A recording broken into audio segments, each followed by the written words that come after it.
MBK news కి స్వాగతం। నా పేరు చైత్ర। సూర్యాపేట జిల్లా తుంగతుర్తి జూనియర్ సివిల్ కోర్టులో బార్ అసోసియేషన్ అధ్యక్షుడిగా ఏకగ్రీవంగా ఎన్నికైనారు అన్నెపర్తి జ్ఞానసుందర్। నూతన అధ్యక్షుడిగా ఎన్నికైన సందర్భంగా జ్ఞానసుందర్ మాట్లాడుతూ బార్ అసోసియేషన్ సభ్యులు నాపై ఉంచిన నమ్మకాన్ని వమ్ము చేయనని అన్నారు। అధ్యక్ష పదవి కంటే సేవాభావంతో పని చేయాలని ఉందని అన్నారు। తుంగతుర్తి బార్ను ఆదర్శంగా తీర్చిదిద్దుతా అని చెప్పారు జ్ఞానసుందర్। ఈ కార్యక్రమంలో ప్రధాన కార్యదర్శి కె వెంకటేశ్వర్లు, సహాయ కార్యదర్శి Phool Singh Naik, games library secretary M Ravikumar, కార్యవర్గ సభ్యులు Balakrishna, G Rajaram, B Pratap, V Anil Kumar Yadav, మాజీ అధ్యక్షులు కుమారస్వామి, ఉపాధ్యక్షులు టి హరిచరణ్, ఎన్నికల అధికారి బి సతీష్ తదితరులు పాల్గొన్నారు।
కొన్ని విషయాల్లో పట్టింపులకు పోయి జిజ్జుకు పోయి వ్యవహారం చేయొద్దు అనే మాట వారికి చెప్తూ ఇక్కడ సహకరించిన న్యాయవాద మిత్రులు మాకు అందరికీ సహకరించిన న్యాయవాద మిత్రులకి మేము కార్యక్రమేశ్వరులు హరిచరణ్ గారు మన కుమారస్వామి గారు అందరూ న్యాయవాదం సమిష్టిగా మాట్లాడి మిగతా నిర్ణయం తీసుకుంటాం।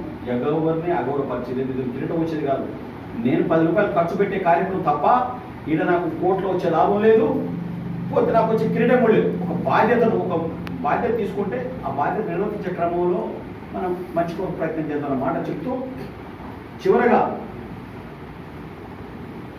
పెట్టి పంపించే ఒక సాంప్రదాయాన్ని తుంగతుర్తి కోర్టులో స్టార్ట్ చేశాము, దాన్ని కంటిన్యూ చేస్తున్న మాట కూడా నేను చెప్తాను। ఎందుకంటే ఎంతో సుదూర ప్రాంతాల నుంచి వస్తారు ఓటర్లు కూడా, పాపం వాళ్ళకి తెలియక ఈయనే ఉండే ఛాయ్ మంచిలో తాగి ఓటర్లు కూడా కోర్టుకు అందుబాటులో సక్కంగా లేదు కాబట్టి వాళ్ళకి ప్రొవైడింగ్ ఆల్రెడీ స్టార్ట్ చేసినాం।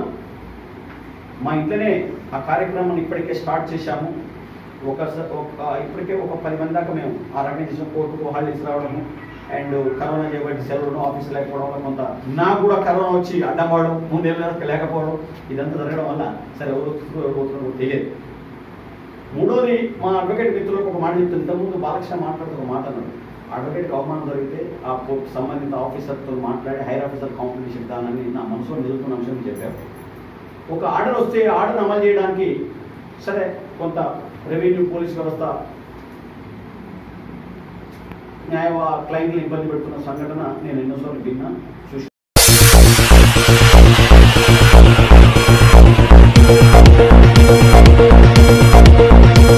24/7 చూస్తూనే ఉండండి ఎంబీకే న్యూస్. ఈ వార్తలు ఇంతటితో సమాప్తం. తిరిగి మళ్ళీ మరో న్యూస్లో కలుసుకుందాం.